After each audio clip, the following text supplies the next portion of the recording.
Yo guys, what is up? Jerome here. Welcome to our Gnomeregan series where we delve deep into the mysteries of Gnomeregan, one of the most massive and epic dungeons in WoW history, how it started and how it's going to transform in Phase 2 of Season of Discovery. In the first episode, we're going to be taking a look at the current situation in Gnomeregan, everything from the mobs and the bosses and the quests and the items as well, and how these things might change in Phase 2. So let's start with a journey back in time, all the way back to the original Gnomeregan. Back in the old days, Gnomeregan was known for its massive layout and its very unique robot and mech theme. It's a memorable dungeon full of elevators, consoles to forget activating, and terrifying landmine hallways of doom. For context, Gnomeregan is the former gnome capital city located in the northwest corner of Dunmorrow. I'm saying former here because years ago a Trogg invasion devastated the city. The Troggs overwhelmed the gnomes to the point where they had to radiate their entire city to kill all the Troggs. Of course, this failed spectacularly, and it led to an entire toxic city full of Troggs and irradiated leper gnomes. With the basic lore, the other key to mastering Gnomeregan is understanding how to actually get there. Alliance players can simply walk in the front door. Horde players, though, will want to complete a questline at the Orgrimmar Engineering Trainer to unlock a teleporter in Booty Bay that takes you right to the dungeon. Even before arriving in Gnomeregan, one of the key features to the raid is that there are several quests to do. We'll talk about the quests in a minute, but I do wonder if it's fair to have a raid in such an Alliance-dominated zone.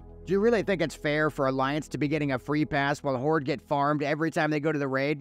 Anyways, the first key point of interest is the elevator, which is the bane of far too many hardcore players. While you won't have to remake your character when you die here, you will lose all your world buffs, so you don't want to mess around. Once you're safely inside the raid, you complete a few trash packs. One of the most memorable parts of the raid is the Trogg-based wave event and the Trogg boss Grubbus. The event culminates with an epic explosive blowing up a Trogg cave entrance. Another thing you probably vaguely remember from Gnomeregan back in the day is the Clean Zone. That's the area featuring vendors and a robot called the Sparkle Master 5200. At that robot, you can turn in grime-encrusted objects to receive very disappointing loot like shadow gems and silver ore. Going further into the dungeon, into the Hall of Gears, all the way to the bottom floor, there's the Viscous Fallout boss. That area features plenty of opportunities to accidentally chain pull extra ooze mobs by mistake. It is worth noting how awesome and massive the rooms are in Gnomeregan, and it does show us how much potential we have for a raid. Another point of interest is the massive launch bay in the raid. It features even more trash to pull by mistake and the Electrocutioner 6000 boss. There is one more location worth mentioning in the raid, which is the legendary hallway, which has claimed hundreds of hardcore players. The Hallway of Doom is named that because there are mobs on the top and the bottom levels. It's extremely easy to accidentally pull mobs on the bottom while fighting on the top. After getting past the Hallway of Doom, there is one final room, which is the Tinker's Court.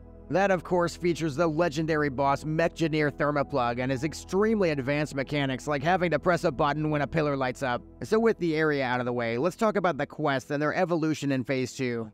Gnomeregan's quests have always been a mix of challenging and intriguing at the same time. So many of the best quests are Alliance only. For example, the Gyrodromatic Excavationers offers Shoney's disarming tool with a unique disarm effect, but it's only for Alliance. My big question is whether this will be changed in the next phase, because Alliance so far get a lot more quest rewards than Horde. There's also the Alliance-only Punch Card quest, which provides an engaging quest to do throughout the dungeon. We can safely expect that quest to make a return alongside the Sparkle Master 5200 quest, where you turn in those grime-encrusted objects. Hopefully this time around, the repeatable quest will give much better rewards like fused wiring or even elemental fires. The real questing draw for Gnomeregan, though, has always been the Rig Wars quest for Horde or the Grand Betrayal quest for Alliance. Those quests reward the insanely bis Trip Runner dungarees. We can expect a similar quest to remain in the game, though the rewards might change somewhat.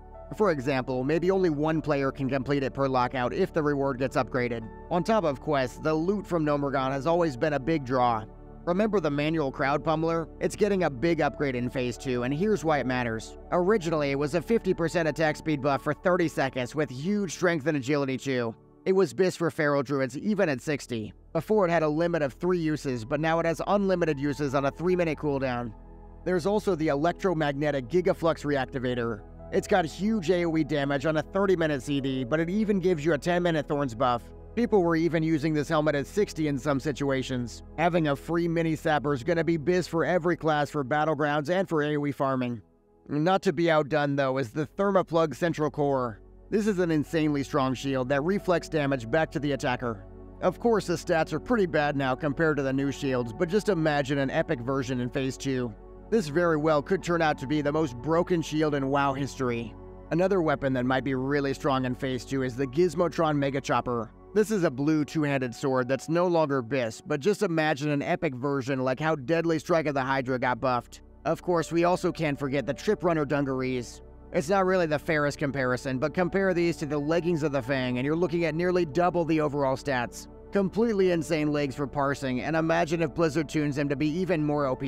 Though if you don't care about parsing, the 1 RP item in the raid is the Hydro Cane. Sure, the stats are terrible, but unlimited water breathing is huge, especially in a meta where getting your title charm is so crucial. So the loot's pretty sweet, but Gnomeregan's bosses were also renowned for their very unique mechanics.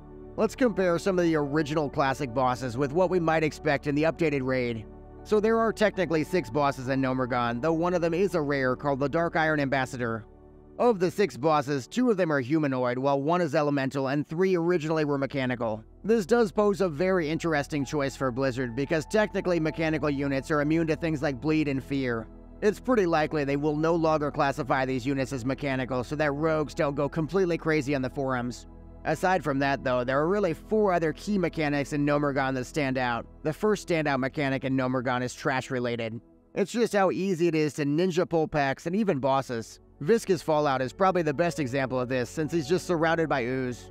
Of course, the Hallway of Doom also comes to mind for many hardcore players. Another very key mechanic in Gnomeregan is that specific mobs like the mobile alert systems can call in for additional backup. Getting all your players to focus fire them was historically pretty difficult.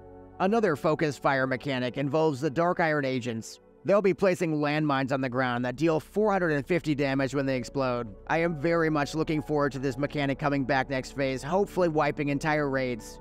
Aside from the trash, another standout mechanic is the Thermoplug fight itself. Not only does he hit like a Mack truck, but you also have to assign someone to press the glowing buttons throughout the room. If you don't do that, the bombs will keep coming out and they'll overwhelm the raid. I'm predicting these bombs will do increased damage, so this very well could become the new Kelris in terms of difficulty. So we've talked bosses, but to get a sense of what changes might really be in store, we should compare the original BFD dungeon to the new raid version. That would give us the best clues about Gnomeregan's upcoming transformation. The biggest thing we learned from BFD really is that Blizzard loves taking the old bosses and upgrading them with new abilities and new loot. Every single major boss from the original BFD dungeon was just ported over like Twilight Lord Kelris and even Akumai.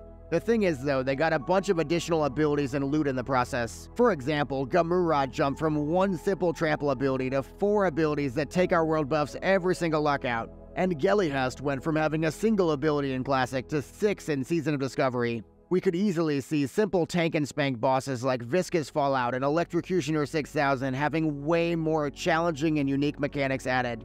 It is possible that Mechanier Thermoplug, already being a complicated fight, will just get some numbers tweaks. So as we anticipate the launch of Gnomeregan in Phase 2, the excitement is undeniable. Every single aspect of Gnomeregan, from the loot to the bosses to the quests, is going to be getting a very exciting upgrade.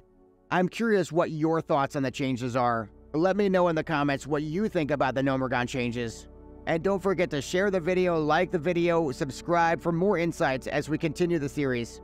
In Episode 2, we're going to be diving deep into the lore of Gnomeregan and why it's the perfect setting for a Phase 2 raid. Make sure to stay tuned, and thank you to all the members who made this video possible.